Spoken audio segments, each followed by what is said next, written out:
crois que pour apprendre une langue, il faut des années. Moi, j'ai eu 2 mois.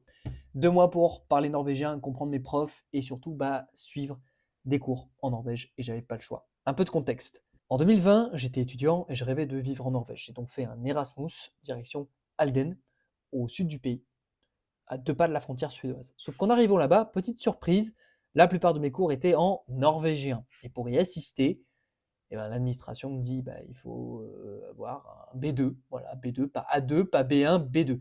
À ce moment-là, mon niveau était un peu éclaté. Donc j'ai fait un choix très radical, me tuer au norvégien. Donc pendant 2 mois d'apprentissage intensif, tous les jours, sans pause, sans option, je me suis éclaté au norvégien.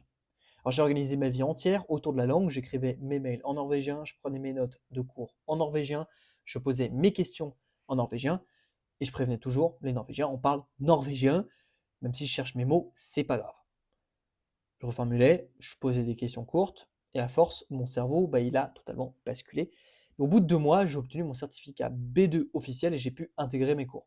Donc j'avais pas appris le norvégien, mais vraiment, j'étais devenu norvégien dans ma manière de penser. Ok, nå skal jeg fortelle litt om hvordan jeg lærte norsk på bare 2 måneder. Da jeg kom til Halden, forsto jeg nesten ingenting, men jeg bestemte meg for å lære så fort som mulig. Hver dag studerte jeg mellom 4 og 6 timer. Jeg snakker med folk på gata, i kantina, på universitetet. Jeg skrev alt på norsk, og jeg brukte aldri engelsk. Det viktigste for meg var å bruke språket i virkelige situasjoner, ikke bare å lese bøker. Jeg lekte uttrykk jeg kunne bruke neste dag, og jeg gjentok dem mange ganger. Etter 2 måneder besto jeg nivå B2, og jeg kunne faktisk følge forelesningene.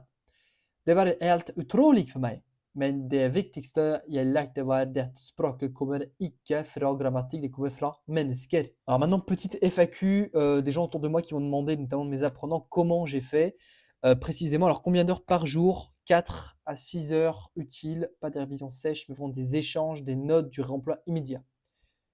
Comment j'ai empêché les Norvégiens de passer en anglais? Eh ben en leur demandant, simplement, j'ai dit «Vi snakker norsk», basta, et je leur ai pas laissé le choix, je répondais pas quand ils me parlaient en anglais. J'ai appris quoi en premier? Des phrases utiles, des structures logiques, la grammaire elle est vraiment venue après. Toujours la règle après la pratique.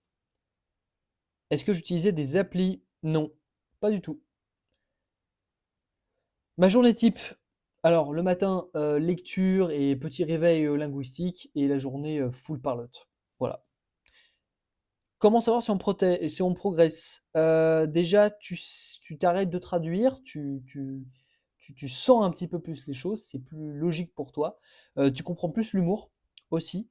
Et puis tu tiens une conversation sans te vider mentalement, très important. Faut-il viser la perfection phonétique? Non, d'abord l'intégrité, c'est plus important. Accent et dialecte, point d'interrogation.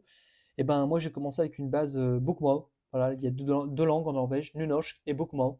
Et moi, j'ai commencé avec le bokmål. Voilà l'idée. Et après, je me suis adapté à mon environnement. J'ai appris les dialectes.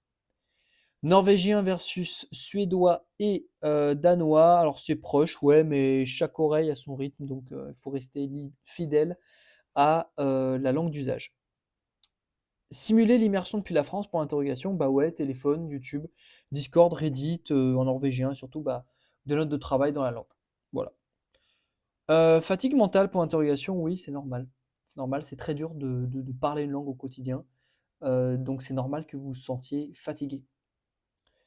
Est-ce qu'il y a des sources scientifiques que je pourrais utiliser? Ouais, alors, ressources, important. L2 de Dornier, année 2005, je les ai là. Oxford, 1990 sur les stratégies d'apprentissage. Hervé Adelman sur l'effet de l'immersion sur le cerveau, hyper important.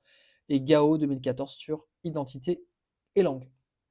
Et enfin, ton meilleur conseil, crée un besoin, voilà, un besoin réel à 7 jours. Pas d'objectif abstrait, hein, donc mail, oral, échange, plus important. Et expose-toi tous les jours à la langue. Voilà. J'espère que ça t'a plu cette petite vidéo. N'hésite pas si tu as des questions, like, commente et dis-moi ce que tu en penses. Ciao.